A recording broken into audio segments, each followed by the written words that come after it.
Hello, everyone, and welcome to today's Modern Sales Pros discussion about RevOps, the path to revenue. This is sponsored by the team at ringDNA, and really excited to have Jordan Henderson joining us from the team at ringDNA. Jordan, welcome back to Modern Sales Pros. Good to see you again. Thanks, Richard. Good to be here. Thanks for having me. Really love working with Jordan. It's going to be a great conversation for us here today. But Jordan, we do have a tradition, and it's been a little while since you've been on with Modern Sales Pros. We have a tradition. We love to learn a little bit more about our speakers.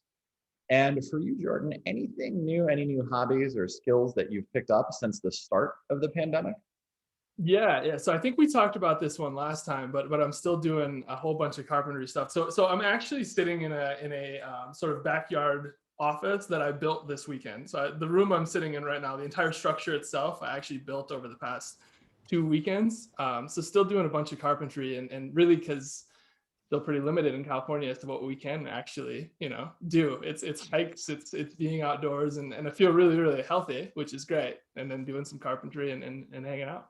That's good. Health is important, especially in the midst of a pandemic. It's an important thing to have. And then carpentry as well. Are you preparing for the pandemic to turn, maybe like zombie apocalypse? So you're picking up some skills. I think I'm ready for it, but like not intentionally. It's just that those are the things that I was able to do, and I can't sit still. So here I am building a shed in the backyard. It started as a storage shed, and then it quickly turned into like, I'll drywall it, and I'll paint it, and I'll wire Ethernet to it, and I'll put electricity, and then now it's just a full-fledged office, which is nice. I think that's got to be the quickest office build that we've seen here on Modern Sales Pros. We did have one panelist who had they bought and converted like a camper van into their office. Oh, wow. Pretty clever, right? Just rolls up and then I can take it on the road.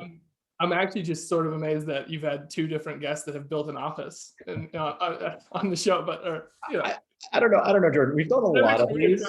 And the pandemic's been going on now for more than a year. So I think it's, yeah. Yeah. Weird. All right, folks. Well, we're going to go ahead and get moving here. We got a lot of conversations to get through with Jordan today. Just a few words about our program today. Our event is hosted by the team at Modern Sales Pros. Modern Sales Pros is the world's largest community for revenue leaders.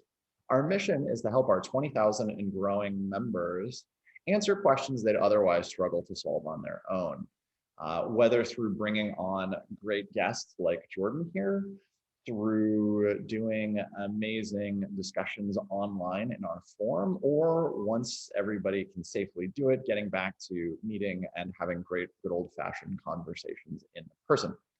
One of the great parts about the community is about 6,000 different organizations represented. So when you ask a question, you're getting perspective from some high-growth venture-backed startups to big established brands and everything in between. And our community is free for members to join. So if you're not and you're on today, you will be invited to join shortly after our event wraps. But as I said at the beginning, today's conversation wouldn't be possible without the sponsorship from the team at ringDNA. And enough to Jordan to say just a few words about ringDNA. Jordan? Yeah, totally. And I'm probably going to butcher this because I am not a sales guy. So I don't speak super eloquently about the platform or the company, but what I can do is actually just tell you why I'm excited about ringDNA, what I'm most excited about right now, which is we've released a couple of products. We have conversation analytics, which if everybody on the call is familiar with, Gong, Chorus, that sort of thing, conversation AI, but very excited about our most recent product, Yoda, which is real-time call coaching and enablement, which is a really cool technical platform. As a whole, ringDNA is a revenue acceleration platform that delivers, different tools that allow your sales team to do well, like dialer sequencing, that sort of thing. But yeah, like I said, I probably butcher the intro about ringDNA, but if you have questions about us, email me. We'll get you the contact information afterwards, and I'll connect you with somebody who can tell you a more eloquent version of what we are and what we do. ringDNA, it does some cool stuff, and Jordan is not a sales guy. For those of you who maybe didn't pick up on that, but thank you, Jordan, and ringDNA for the sponsorship. It's been great working with you so far, and we're excited about the programs we have coming up. But Jordan, let's learn a little bit more about you. So you've got a kind of a cool background too. You're not just like out of ops school into revenue ops. Tell us about how you got here. Ops school, yeah. What a wonderful thing that would be. Yeah, so it's actually always interesting. It's weird for me to know where to start when talking about how I got into revenue operations. So, because I can start way back. I grew up on a farm in North Dakota and went to a one-room schoolhouse, or ultimately was a high school teacher and then a lawyer after that. When I practiced law and actually moved out to LA and was doing that for a couple of years at a corporate firm. And then actually took kind of the lowest entry level job that I could to get into technology, just because law was boring and technology sounded fun, which is a decision I certainly don't regret now, but was certainly questionable at the time. And so I became what was called like a account manager at a company called Nation Builder, which was essentially like a entry level CSM. Sort of went from CSM to like leading that team, and then transitioned over into sales and sales ops, and then ultimately up to sales management and sales leadership, and working very closely with the marketing team. And from there, kind of naturally segued over to revenue operations, and I kind of have the unique experience of having done a lot of the jobs that are within the revenue operations umbrella. And I think that's true for a lot of sales ops people that migrate into revenue operations, but definitely something that's really handy to have done CS work, have done sales work, and have actually worked really closely with the marketing team. Yeah, I think it's the amazing background is also the lawyer and the high school teacher as well. So Jordan is here for questions that you have about revenue operations, home building, and contract law as well. So by the way, that's how I know how to build things, is growing up on a farm. You kind of just are at your own devices of like, if you need a barn, you have to build a barn. And so this is where that came from. But yeah, there's definitely a good RevOps analogy in there. Well, if you need a process, you're going to build a process. You can't just buy a tool for it. And let's actually get started with this, Jordan. So I think RevOps, and I want to ask you, you talked about your journey into it. It does seem like in a lot of ways, RevOps is a little bit of the island of misfit toys. So before we jump through kind of the different topics, I just wanted you to sort of couch our discussion and what revenue operations means to you and what it means at ringDNA. Yeah. So I like the point of it being the couch of misfit toys, because that is probably a bit true. And by the way, I hate giving a definition of revenue operations. I absolutely hate it, because I'm so beyond defining what revenue operations is, but I'm going to do it anyway. I appreciate you coming down to our level to answer. Yeah. So revenue operations is it's not new, and this is the reason why I get slightly annoyed with the idea. Revenue operations, companies have been trying to align marketing, sales, and customer success since companies existed, right? Like if you had a marketing team and a sales team, at some point, somebody in your company was like, marketing and sales should work more closely together. Revenue operations is just a role that's dedicated to making that a reality. Like, and the ways we're doing that are new. The ways we're doing that using technologies to speak to each other are new things, and the growth in the sales tech platforms and those things that we'll talk about today are new ways to align those teams.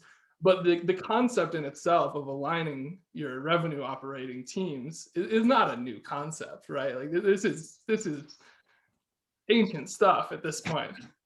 Since we've been marketing and selling, we've been having revenue operations. Well, marketing and sales have been like trying to coordinate a little bit, like maybe not a lot. Like I can't imagine that like in the 40s they were really concerned about it, but I think probably a little.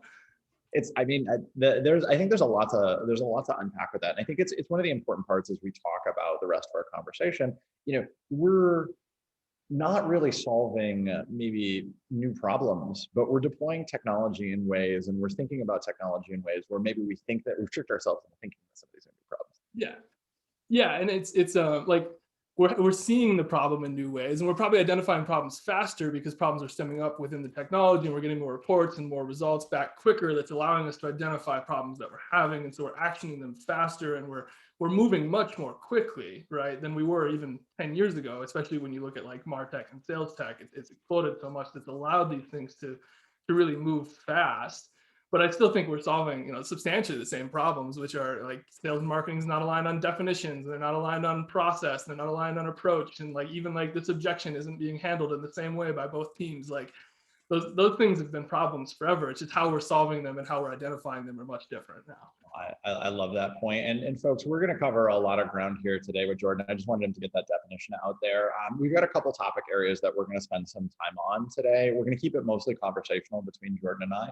If you have questions and really kind of anything that's relevant to our topics today, please do just drop those in the Q&A panel. We might not get to everyone. We've got great questions from registration. There's a great set of stuff that we want to cover here with Jordan today.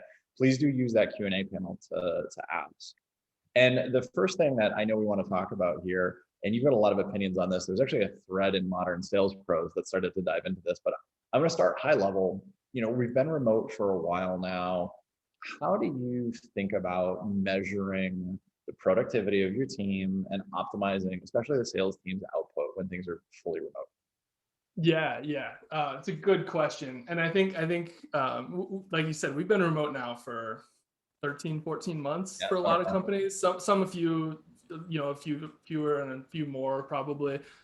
14 months is a long time. And I would guess that, people are tracking activity metrics, like, how many calls, how many emails, like people are putting in like pretty basic things that I'm sure everybody, needs to be tracking. But I guess and I think we even got a question about this before. I'm like, are activity metrics the right thing to be tracking, or do you think they're valuable? And like, I guess like they're a high level metric that tells me that somebody's actually like trying to do their job. So if I'm worried about whether or not somebody is like online making phone calls and making emails and like putting in the effort, sure, it's a valuable metric. And like probably 9 months ago, I was pretty concerned about that with a team that just went fully remote, but not anymore. I mean, now at this point, if somebody's still here working and trying their hardest, that I trust that they are still. So what I want from my activity metrics is actually things that are going to allow me to help reps improve and help coach them and help them get better, right? And so and those are still activity metrics, but they're granular activity metrics. So I actually want to dive into those calls and find out like what's per this rep, like what are their call dispositions for their 400 phone calls they've made this month, right? And like, why are they running into that? How many objections did they receive, and how did they handle them? Did they positively handle them? Did they not? What's their talk time? Like, if they're talking to people on the phone, are they talking 70% of the time? Because that's too much. I'm talking 70% of the time on this, by the way, but it's totally different. So I'm going to allow it. And then like, how many first calls are they making versus like fifth calls? Because if they're calling people for the first time, that's a more valuable touch point than calling somebody for the seventh time, right? And I want to make sure that like I can actually dive into those activity metrics and have some actionable insights that are going to help the rep get better versus me just policing that they're showing up and doing their job. Yeah, I think that there's a couple things to pull on with that. And the first question that always comes up when we start to talk about, hey, we're going to do some metrics and we're going to drive towards those. There's folks in modern sales pros who are maybe just getting a new market online, or they're maybe trying to sell into a new vertical for the first time, where they don't have a ton of data. How do you start to think about that? So market entry, or opening up an EMEA office where maybe you haven't had success before and the metrics may have no comparable baseline. Where do you start kind of defining what success looks like for that world? Yeah, I mean, it's tough, right? I think you still, like, even if you're opening up a new market, say we do a lot of business in the APAC, right? So we have an Australia office, we do a lot of business there. And so we still use our North America results as a comparison. Now, obviously, like the APAC region isn't exactly the same as North America, but we're still selling the same product. Yeah. Like it's still the same product. It's the same sales process. It's tenuously the same, which allows us to have like a starting baseline. And then as we start to see success in that region, then we can reset those metrics based on the regional results. But I typically would, and I'd love to hear your thoughts on this, because I typically wouldn't set different, goals or standards based on somebody calling into New York versus California. So I guess I don't do it country to country either very often. I mean, I think it's an interesting question, and the right answer is a lot of, Jordan, what you said. It kind of depends on your business, how well you know it, and all of that. There's a lot to think about in terms of the hypothesis of who the business is and what the business hopes to accomplish. If you're selling into a different buyer in APAC, like you're saying, than you are in the United States, well, maybe there's a model you can pull from, or a similar business. I think the part that I'll echo that Jordan said is like, have a hypothesis, get started with it, and then you know what, collect the data, and then change your approach. Prove it wrong. Like go break it, and then build it again, right? Tell the sellers to game the comp plan, and away you go, and set it up in a way that's going to be valuable there. And like I like call numbers as a metric to track, right? Like how many of the AE, how many calls did this AE make this week that were the second time they called that person versus the seventh time they called that person? And like typically you would make a hypothesis of something like, in the US, the second call is probably the most valuable, because people ignore a number they've never seen, whatever. They maybe answer the second time more than everything else. And so I would take that to Australia and say, like, yeah, it's probably the second time. And maybe Australians don't answer their phone at all. I don't know, but we'll find out. And then when we do, then we'll reset those metrics. No, and I think that this is all good, and it's all just being really data driven and taking that data forward mindset. A couple more. Every time we talk about metrics, I'd love to ask panelists this. What's your favorite? What's a vanity metric that you can't stand? A vanity metric, win rate. Win rate. Win rate is such a vanity metric. It's the perfect term to describe it. I could say more. Do I need to say more? I think we should talk about, like, because we've had a good conversation in prep about both close rates, win rates, and all of that. And this is actually a thread that was going on in Modern Sales Pros, where hopefully there's some folks in the audience who are like, hey, we heard Jordan has a hot take on this. Well, now's your time to shine, man. Yeah. So to clarify, win rate and pipeline conversion rate are two different things. And I think people technically meld those together in a terrible way. They're not the same thing. So win rate is very specifically the percentage of valid deals closed in a time period that were won. In other words, basically your won opportunities over a time period divided by your won opportunities plus your lost opportunities over a time period. And the reason that this is a vanity metric is because I can have the greatest win rate in the world if I just don't lose any deals. Like that is it. So your sales reps that like have a great win rate, like, oh, my win rate's 42%. Cool, you've got the dirtiest pipeline I've ever seen, right? Like you've never lost anything. So you're just win rating it. And it doesn't give you any more than just like a directionally comparative value. If you know your pipeline's really clean, then win rate gives you like, great, I know my reps, comparative value as to their ability to close deals. But what it doesn't do is actually what like pipeline conversion does, which is allow you to say, if I have a pipeline of this size, I will close this percent. And therefore, if my goal is going to be X dollars, I need a pipeline of this size in order to do that. So I need X amount of marketing budget, right? Like it doesn't give you that future looking actual actionable metric. It's just purely a vanity metric. Yeah. No, I think that's one of those ones too, where when this conversation comes up, I always remind people, have really consistent definitions of when you open an opportunity, when you advance an opportunity, and when you lost an opportunity. There's a certain school of thought on this, and if Richard Harris was here, he would probably blow a gasket talking about it. But there are certain organizations that actually have like a zombie status. Oh yeah. And it's just like what is that?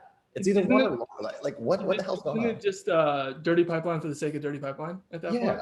It's like, what are you doing? You're camping on it. Like, come on, man. And losing deals is valuable, right? Like losing deals, and it gives you data that you can track, data you can feed back to marketing. Like to be honest, like if we lose a deal to a competitor and we flag, hey, we lost this deal to a competitor on April 1st, 2021.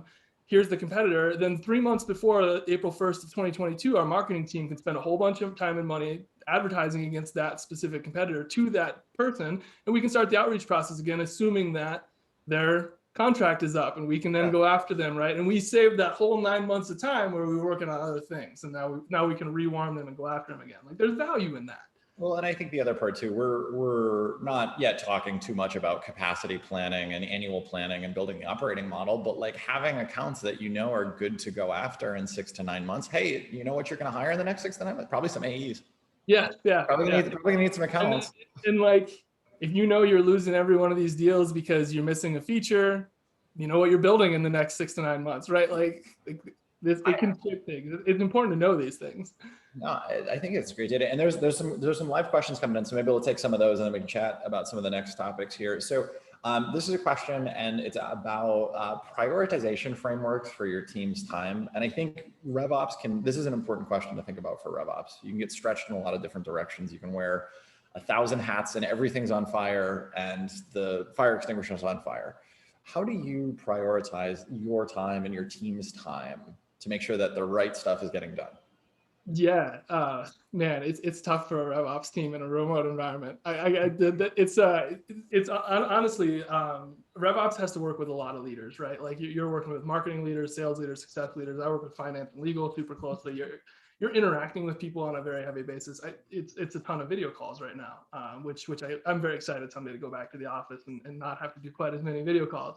But for us, the easiest, it's sort of, we've tried to be organized in a few different ways with like Slack channels and like different email cadences and like the way we would come up with a workflow. What has ultimately worked for us, and especially in the past couple of months, made the revenue operations team at ringDNA honestly way more powerful or way more high performing than it was prior, is that we implemented Asana to the RevOps team, and we treat it basically like Scrum. We meet every day and do like a daily stand-up. We meet for a longer period of time once a week and actually like go through the board and like chop up what we're gonna do. All the ops people are involved in the meetings, making sure we're assigning things out and coordinating across teams. I have sales ops and marketing ops as well in there. That way we can really like chop that up. And it sounds really dumb, but it's been really fruitful. And that 15-minute meeting every day, it really aligns us and keeps our productivity going. So it's just, so in that daily stand-up is just like a traditional product stand-up, right? What'd you accomplish yesterday? Where are you blocked? Where do you, what are you doing today? What do you need from me to help you? Like, what are you working on today? Can we, and like, okay, cool. Like that doesn't look like it's quite enough. You have other projects to pop in here. Let's do that in. And then we populate the board as we go. I just throw stuff in there constantly. I think most of my job now is managing Asana, which is awesome. But yeah, it's just a really simple, it's the Scrum approach. Yeah. No, that's great answer there. The only other thing I would add to that too is, and this comes back to some of the organizational stuff that Jordan was mentioning at the beginning, just have some good first principles on how your team is going to operate and work and what the culture is. I know it's a little bit touchy-feely for a RevOps conversation, but it does matter, especially with folks in revenue operations roles where that is an in-demand job. Making sure that they feel set up for success and you're prioritizing their tasks effectively is super, super important stuff.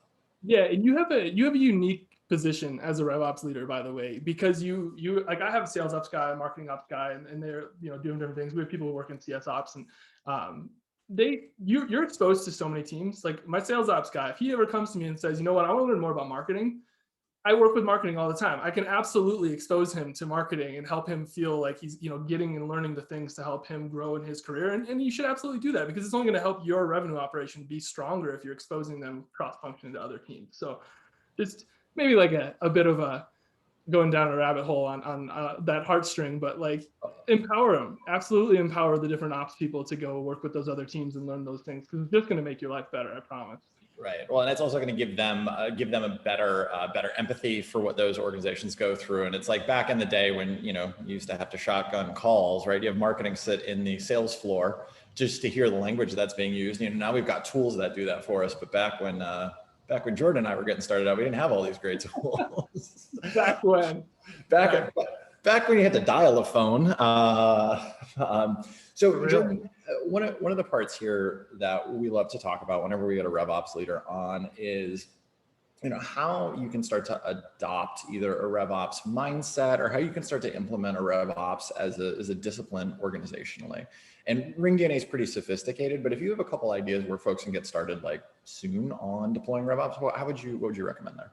Yeah, I actually really like this question, because it's one that I get like all the time. Like, where do we start, right? Like that I think it's a really awesome question, because if you're asking that question, then you're like just at the start of your journey, and it's going to be really fun and it's going to be a bit painful, but like you should do it anyways.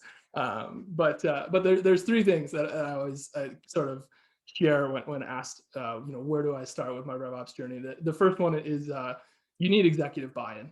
You absolutely most important thing of like forming a RevOps team and like actually aligning sales, marketing, CS is that you need from the top down investment and mandate, even from like your CEO saying, we're going to do this thing. And the reason that is, right, is I'm a director. Like I don't have a V in front of my title, or a C for that matter. And I work with people who do all the time. And my job is to help them align.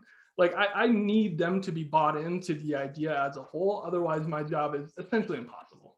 Right. And at ringDNA, obviously we are, and I feel like we have that sort of group, but hugely important. If you don't have that buy-in, you absolutely have to before you can start anything else. And so that's sort of step one. Once you've got that executive mandate, you've got all that buy-in. The other two things that I would do is first and foremost is definitions. You've got to lay a foundation across your entire company of, here's the definitions that we have. So if I'm saying qualified opportunity to marketing and I'm saying qualified opportunity to sales, they both know that I mean the same thing. Because if that's not true, then I can't align anything anyways. And when I'm saying metrics to both teams, one thinks I'm talking about apples, one thinks I'm talking about oranges. I'm actually misaligning people more than I'm actually aligning them, right?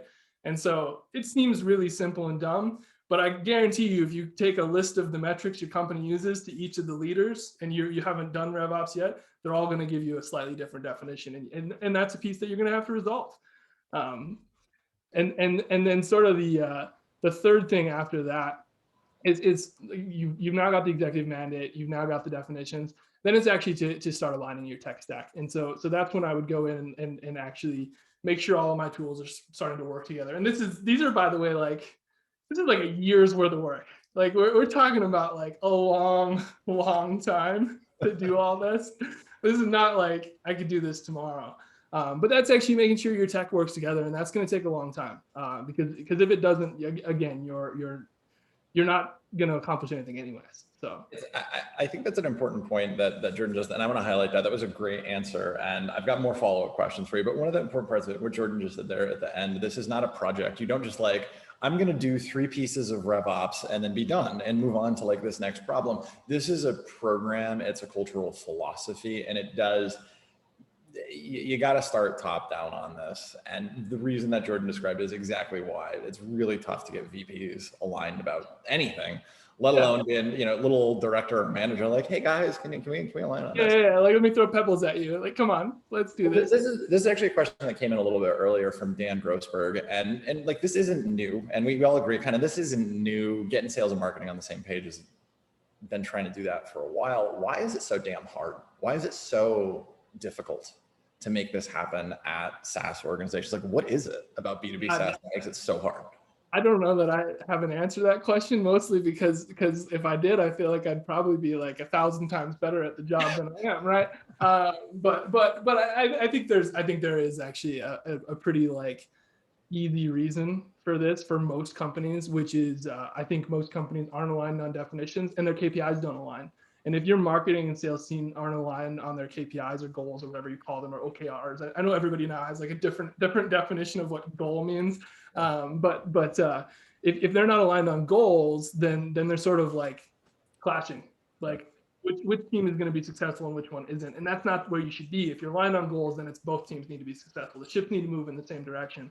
And so it's actually, I think the way to solve that is sort of circling all the way back to aligning on definitions and aligning on goals, which is really that foundation of the whole thing. And once you've done that, each team's success is actually dependent on the other teams, and therefore it's no longer hard to align those teams because they need each other. And once you can sell that, then it's easy to actually get that alignment, I think.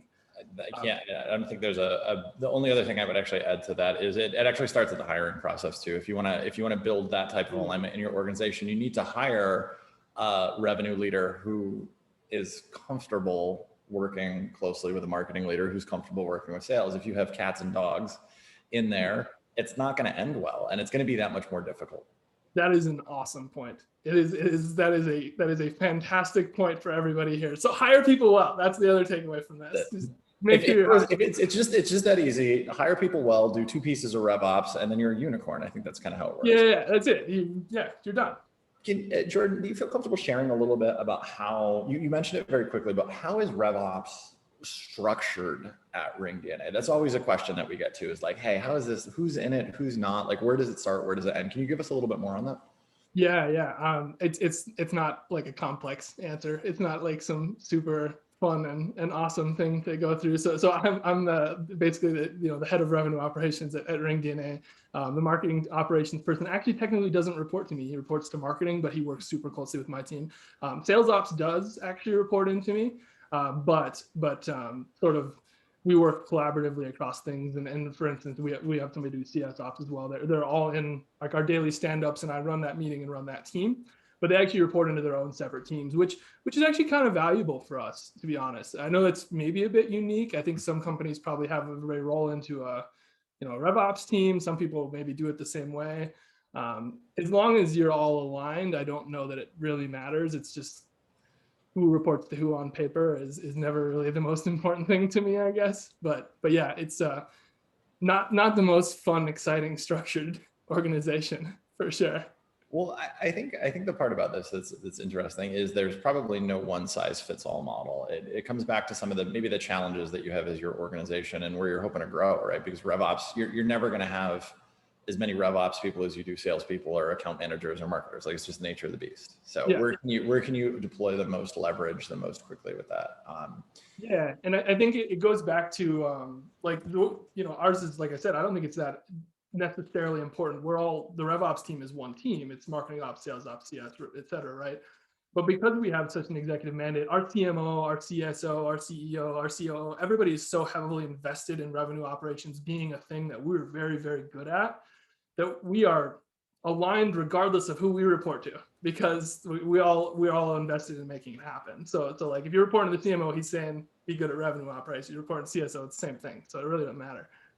I get that. I love it. And I think that the other question here, and this is kind of the second part of that, like at what stage do you think that RevOps should come into the picture at a B2B company? Probably when you have sales and marketing. I think that's the answer. I mean, it's probably not that simple, right? I've been actually a head of sales at a smaller company around like 25 people. And we had, like a 5-person sales team and around a 3-person marketing team there. And we didn't need RevOps at that point. And I don't want to like talk myself out of, my colleagues out of having job opportunities by telling a bunch of 25-person companies not to have revenue operations. But your head of sales and your head of marketing can do all the coordination that they need to do at that point, right? Like you're 2 canoes moving in the same direction. You're not 2 ships at that point. So it's pretty easy to align them. But I think as you grow and as your marketing budget scales and as you end up, with like an SDR team and an AE team, and so we're looking maybe around like 50 plus employees, and I think it's important to have somebody kind of dedicated to that role.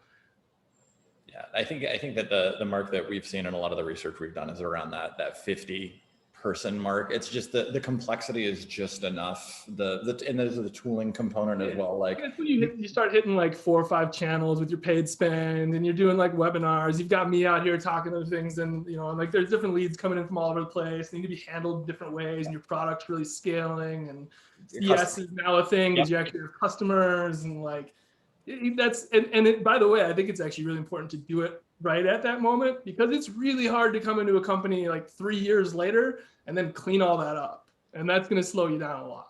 Well, it's back to what you were saying before. It's almost like you have to have like an intervention to make it happen, right? Or you have to have like a lot of group therapy. It's a really good analogy. Intervention. It's got to come down on high. I love it. One other question on this is, you think about kind of scaling the team. When do you start to bring in maybe more specialist roles? So like you sometimes see analysts join in, or folks like that, like specialists, or maybe more engineering minded folks. How do you think about that as you scale the revenue organization, or the revenue operations organization?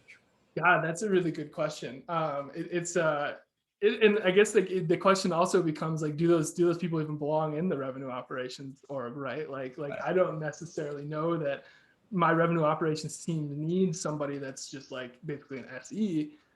We actually, I would say we're very tech savvy anyways, but some might, and it depends on your business. Like our products are relatively easy to manage from a ops standpoint, so I don't feel that we need that. But when it comes to a role like a business analyst, I do think like a business analyst makes sense in a revenue operations organization that is a company with like 150 plus employees, because I don't think anybody can be I think revenue operations, sales ops, marketing ops, for example, tends to sort of fill that business analyst gap a little bit, but nobody's really good at being a business analyst unless they're 100% a business analyst, right? And so like you fill the gap, but you do it kind of moderately to moderately poor, and I've totally done that. But I think you can get away with that until like that 150 point, and it probably depends on different tiers for each thing. Like maybe you can get away with not having a super technical minded person until you have 40 sales reps, and then you need all of that, right? Like it probably depends, I guess. That's my lawyer answer. I'll give you I think that's great. Well, we're not going to put you on the stand with that one, no, but I think it really does depend on what your RevOps charter is as well. I mean, we've seen organizations that have dedicated, CS ops engineering folks. Yeah. And then yeah, go ahead. Sorry. But I think like, and then like the obvious ones, right? Like if you don't have somebody in your ops team who's a Salesforce admin, you're probably going to be in trouble if you're on Salesforce and you're scaling rapidly. Like if you're not on Salesforce, don't worry about that role. Like there's some things that should be pretty obvious. Tell you what, if you have questions about if you should hire somebody to do a specific role, just email me. I'm happy to chat through it. Yeah, I think it's one of those ones where, because it is a little bit of a newer framework that we're approaching, how do you scale it? Where does it fit into organizations? And I think the most important part about this is don't be dogmatic about it.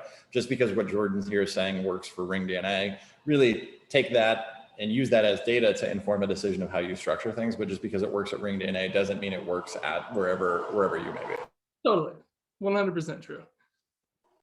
Oh, sorry, there's a train going by, so we'll contend with that as well.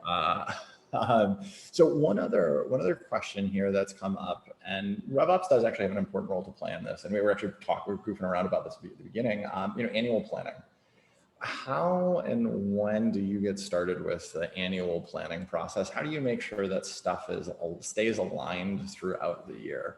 No, this is a really easy question for you. Probably like one. Yeah. Just low hanging fruit. Just drop that in. Yeah, you said we would take all comers, so we're giving you the I really did say just chip away. So I think there's like an important note here, right? Which is RevOps is an iterative process. Everything you do is going to be iteration. Make new definitions, iterate on them. Make new reporting, iterate on them. Metrics, et cetera, right? Set goals, iterate. And I think annual planning is the same way.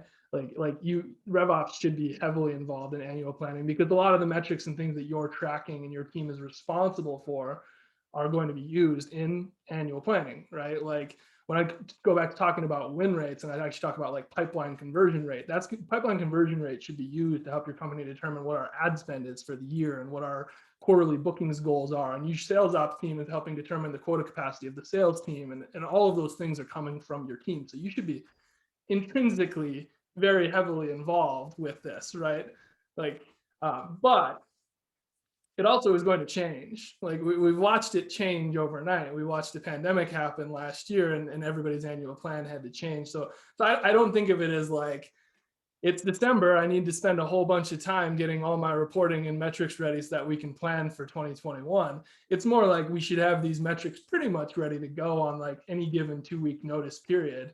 That way we can continue to iterate and like plan from quarter over quarter, make sure that we're still fitting the model, make sure that the plan still actually works as a whole. And then if you need to adjust it, adjust it.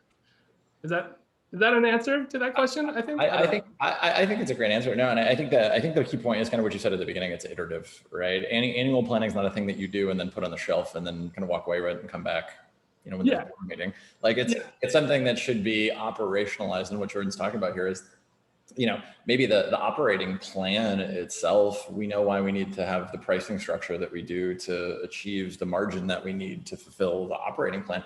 But like that just works into the day-to-day of the different functional leads. And then even the individuals on the teams, where it's like, this goal isn't just made up. It's like, this is why we got to do this, to get to this, to get to this, to get to this, just working your way all the way back up. This goal just isn't made up. Yeah. I think that's actually an important thing. I think we should stick on that for a minute. I think it's really important that your sales reps, your marketing folks, your CS folks, that they know that their goals aren't just made up. People are much more keen to work hard and make something happen if they know that it's achievable and it's based in reality from past metrics that we're looking at. This is a thing that's necessary for the company to see. It's not just some made up fictitious number that we're feels like it should be this. So I think it's really important. It's a great flag. You know what? Let's stay on that a little bit further, because you're right. I think about the first time I got a quota as a VP of sales, and I was like, "Cool, you may as well make it $500 million," because that's absolutely out of nowhere. Not surprisingly, right? That we refactored that with some data and all of that, but it's an important part too. We actually have a session coming up next week at at our revenue summit, which ringDNA is a sponsor. Thank you for that. We've got that coming up, and there's some conversation around sort of managing Generation Z, millennials, kind of folks that are early in their careers through this pandemic, and transparency matters. It matters a ton. It makes it so much again, right? Make 300 dials. Okay, why do I do that? Well, because that's what we told you to do. Yeah. That's not going to work anymore. Well, how did we get there? How does it contextualize into the business? And that also gives folks the framework to say, cool, I know why I'm doing this. Maybe there's a better approach. So it gives you back to that iterative process, a chance to say, hey, no, actually, there's a better way to do this. Cool. Let's do it the better way. Yeah, totally. And reps feel empowered. It's not just giving them a foundation to motivate them to work. They actually feel empowered, and they feel like they understand the business, which helps them sell better, by the way. If people understand your business, if our reps understand ringDNA, they're better at selling ringDNA because they're better at telling a story about ringDNA. And so just, yeah. That's probably a whole session that we can do. It is, yeah. It's an awesome point to bring up, though. Like I love it. Don't make stuff up. So this is actually another question that comes up quite a bit, and I don't think I've seen a good answer for it. So maybe an unfair question for you, Jordan. Are any ratios that you've seen work with, like size of, revenue ops from a cost perspective, or how much you're spending on marketing and yields this many? Like, I was a sales engineer for a long time, right? Like 2 to 1, 3 to 1, somewhere in there is usually the right ratio for like a 50K deal. Let me quickly scan the guest room and see if my CEO is in here before I say that. Revenue operations is always understaffed, I think. But I actually think our team here is very well staffed out. Like we've been growing very aggressively, and I think we have a pretty strong ratio. But I don't know that there's a magic bullet on revenue operations. It depends is the right answer to the question, and it depends because like if you have 3 marketers and 40 salespeople, it's probably pretty easy to align to your 3 marketers, right? It's actually when those teams, the ratio of those 2 teams to each other, I think had the greater impact on your ability to align those 2 teams. Because if I have 20 marketers and 20 salespeople, that's a lot of people in different boats going different directions, right? And so I guess it kind of depends on that a lot more than like, if one RevOps person every 10 salespeople, I don't think is actually the answer, especially if you don't have marketing, you don't even need revenue operations, right? I think it's more dependent on that, if that makes sense. No, I think that's good. And I really don't think so. If anybody has any research on this or some data from this, just throw it in the chat panel. I think at one point in time, there was an HBR study around like sales support staff to sales ratio, and it was 12 to 1, but like sales support staff is very ambiguous. That included sales engineers, sales development, folks like in the operations capacity. So if anyone's got like a definitive point on this, I'd be curious. It'd be great for the community as well.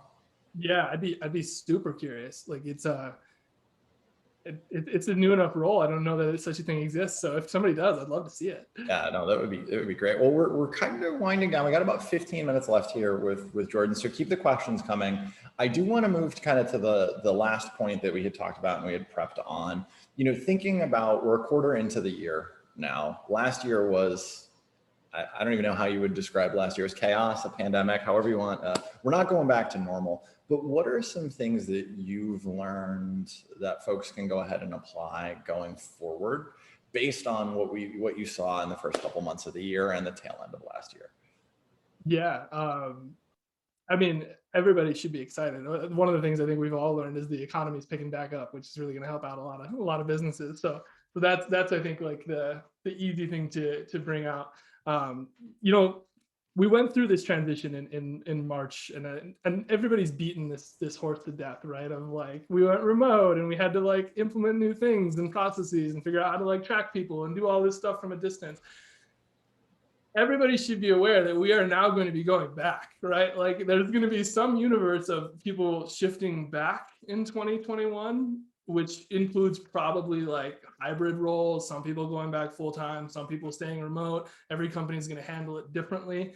And if you're in a revenue operations role or even a management role, there's a lot of logistics and overall like process that goes into that. Again, going back to that, right? Like we need to make sure that we're empowered from a technical standpoint. We need to make sure that if half my team is now in the office and half of it is remote, I'm aligning still. I'm still making sure that we're not just having water cooler conversations to make sure that like things are being disseminated out to everybody at the company.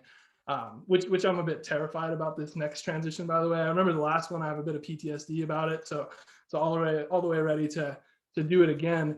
But like things we've learned over the past couple months is we shifted our model. Everybody shifted their model to target new companies. The model, the sectors are picking back up again. So it's time to start like testing the water, I think, in 2021 a little bit. Like if you were targeting hospitality in March of last year, you probably stopped targeting hospitality. Start testing it again, right? Like it's time to go back into some of these sectors and verticals and see if we can get into those sort of things and make it really iterative. Like test it, see what's working, see if it's not. Maybe hit it again in 6 months if it's not right now, if it's not ready yet, but it will be soon. And it's important to be comfortable with not just doing what you did to survive in 2020, but doing what you can to take advantage of this growth market that we're seeing, which according to like the Jamie Dimon is going to happen for like 3 years. So, get all over it. We're going to be great. I think he's just fine. I don't think he was impacted. Yeah, I think he was pretty fine with it, but he was doing fine. It didn't. But actually, I have a question for you on this, and this came up at an event that we had a few days ago.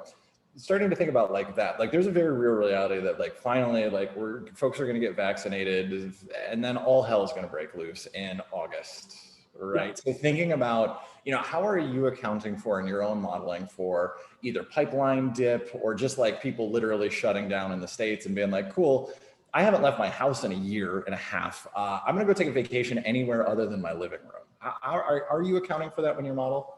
I'm not. And yeah, like no, totally candid. Like I'm, but pressure. No. Here's the thing that I would be the most concerned with, and I think people probably are already starting to see it. And the thing that I would account for the most, because I don't think that there's going to be like a huge. Country's not going to shut down in August just because everybody's vaccinated, right? Like people are still buy software, people are still buy your product. Like it's not gonna. My pipeline doesn't get closed lost because they were like, sorry, done for business. Everybody got vaccinated. I don't think that that's a reality. Maybe we will. Maybe just the United States just turns into Northern Europe, where it's just like, no, we're on vacation, the entire country for those 2 months. Like, come back in September.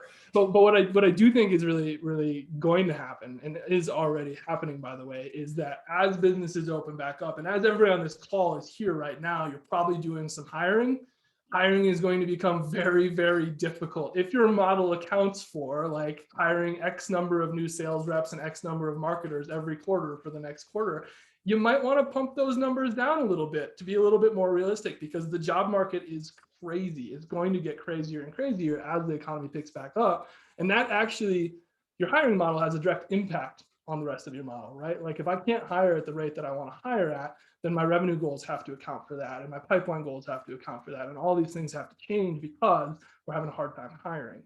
And I think people are going to have a hard time hiring over the next 6 to 9 months or even a year. Like it's going to be crazy.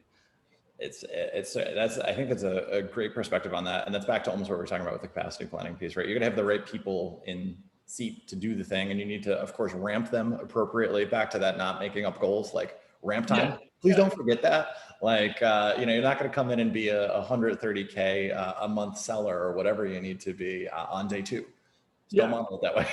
But I mean, like you should, by the way, work on ramping faster. Like it's super important to ramp fast right now too. But yes, totally. And the hiring piece is like it's one of the most important pieces of the whole thing.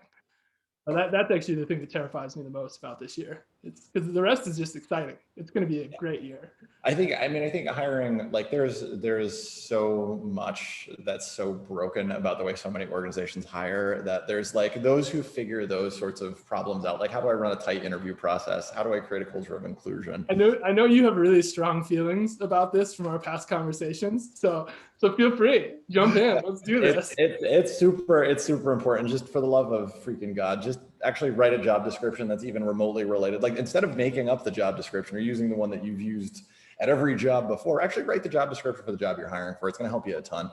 That's my free tip. I'm not going to get on a soapbox about this. We will actually have a session about hiring for inclusion in May because it is an important topic. I know we're kind of goofing on it.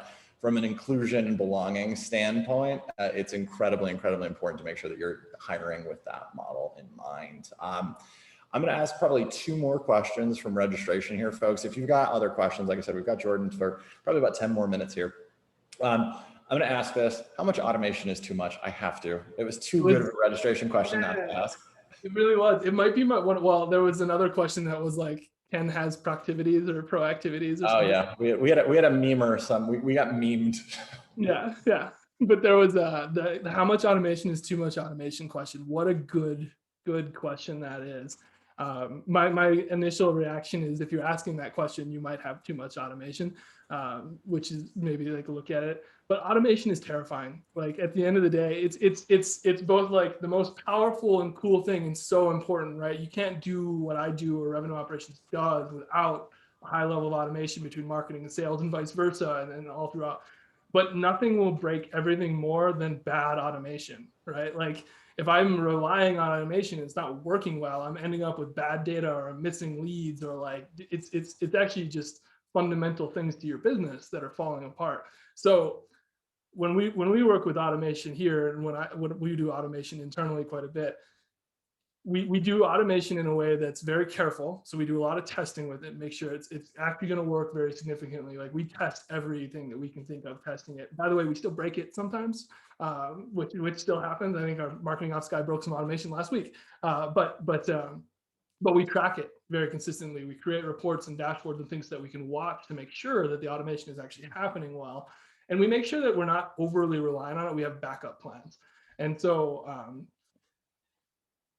I don't think there's actually maybe such a thing as too much automation unless you're robocalling AEs, like you're robocalling for your sales team. But to answer the question, you should be very careful with automation. Make sure it's working well. Make sure your systems are working really well together, because otherwise it's going to create so many more problems for you down the road that the automation itself will never have been worthwhile. I guess that's my sort of answer to that, I guess. I think it's important. It's not to be taken lightly, and it's something that you need to be deliberate about. And I'll go a little bit more first principles on this as well. Make sure you've got a well-defined process that you can write out on a whiteboard, that you're deploying automation to accelerate something or remove a blocker. I think what can happen, and Jordan and I were lamenting this at the start of the call, like we're on a path of tooling sprawl. There's more and more tools, and there's more and more eager buyers out there, and there's great tools out there. But if you automate a bad process, you're just doing a bad process significantly faster, right? The email cadence is a great example. If you have a bad email cadence and you load that bad boy into your engagement tool and fire away, cool. You're sending bad emails more frequently. You send out 250 bad emails instead of 10. So being deliberate about that process design is super, super important.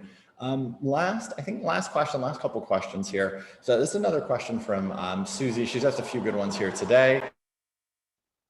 Train going by. Sorry about that, y'all. So Susie, aside from Modern Sales Pros, obviously, which is a great place to go for all sorts of information about sales and revenue operations, what else would you recommend for folks to kind of stay on top of what's top of mind for RevOps and sales ops?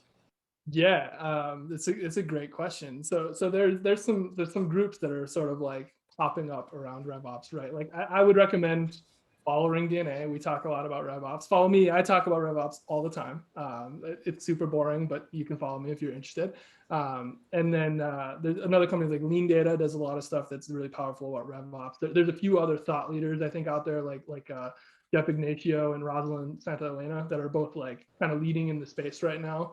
And Dana Tiran, I think I would add to that list as well, of like people who are really, really like cutting edge and doing well in that. So follow them on LinkedIn as well. And then there's groups like Wizard of Ops. I think does some cool stuff on that. Sales Hacker has a RevOps side now. I think that's doing some things. So it's definitely a bit of an emerging market. There's a lot of people sort of shifting over to speak more about RevOps and do the things. But there's definitely some resources out there.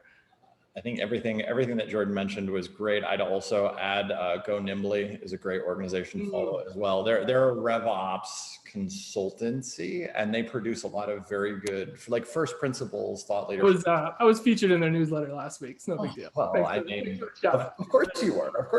No, but I think the part on this too is there's no one's doing this 100% objectively peer reviewed the best way. We're all figuring this out together. Even companies like HubSpot are starting to move in this direction and talk about breaking down data silos. So it's everywhere that you want to see it. I think you just have to kind of peel back the onion a little bit, and like a bunch of great companies, bunch of great people to follow here. And with that, we'll give folks just another second for questions to roll in here. I'm going to ask you one more question that I've got that's kind of top of mind. When you're thinking about the really top performing RevOps people that are on your team, or the ones that you've encountered in the wild, what does that look like? Because this is such a new role. How do we know we're looking at somebody who's like really great at this versus somebody who's just kind of okay? Yeah, like there's a few people that I've encountered in the wild that I think are really, really good at RevOps, and a lot of them actually aren't even like, technically like out there speaking about it or like doing anything. They're just like heads down doing the job, which I really enjoy. The role requires a high level of empathy and ability to sort of understand the problems that a lot of teams are facing. So really like I don't want to say it's an inch deep and a mile wide, but it's like 5-inch deep, mile wide understanding of how every team operates and how they exist. And that comes from having a background of working on or with those teams, right? Like it's not just like, you don't just grab an SDR and say, great, you're in RevOps now. Like they haven't developed the skill set necessary to actually jump in and lead that charge. And it requires to have that 5 inches deep, 1 mile wide knowledge of everything, and a high level of empathy and honestly, like ability to have high level conversations with VPs and CSOs and that sort of stuff that are going to allow you to do the things that you need to do. So for me, it's empathy, background experience, high level of polish, and then probably the last one is the ability to switch gears and adapt, like adaptability. When you talk to RevOps people, and you ask them a question about marketing, and then you ask them a question about sales, and then there's a question about legal, and then the whole business model, and they have to switch gears and jump into the next thing so fast all the time. It is mentally exhausting, by the way. Like it is an absolute marathon every single day, which is awesome. It's what's exciting about the job. Everything is new and exciting. But that person, like say you're interviewing and you're trying to find that RevOps rock star, adaptability is so important. I don't know how you test for it in an interview. Richard has more passionate gut checks on this, but you definitely need to make sure they have that level of adaptability. I think the close model that I say for this, and I think that's a great answer, is to also think about RevOps in a lot of ways. There's some similarities between RevOps and product management. There's a lot of influence without authority. There's a lot of herding cats or goat rodeos or whatever you want.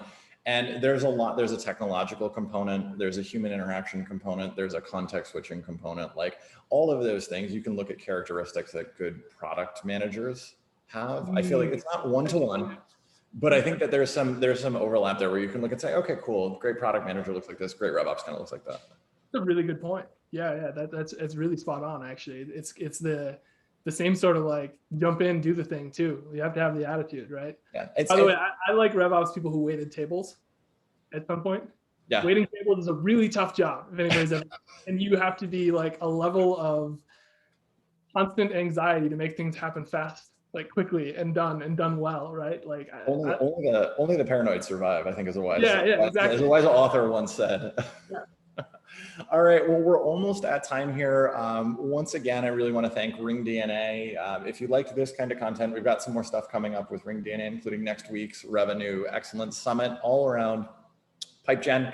And this isn't just for SDRs and SDR leaders. We've got all kinds of sessions, from how the hell do you compensate sales engineers to diving deep into managing millennials, sales and marketing alignment, kind of everything in between. So folks, if you are into any of the programming we had here today, do go ahead and sign up for that.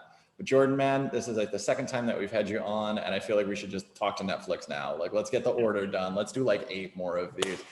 This was awesome. An hour flew by really, really quick. I know you're super busy. Thank you so much for taking the time to share with us on behalf of the team behind the scenes, the folks watching on YouTube in the future, and everybody in the community. Thank you so much, Jordan. Thanks for having me. It was awesome.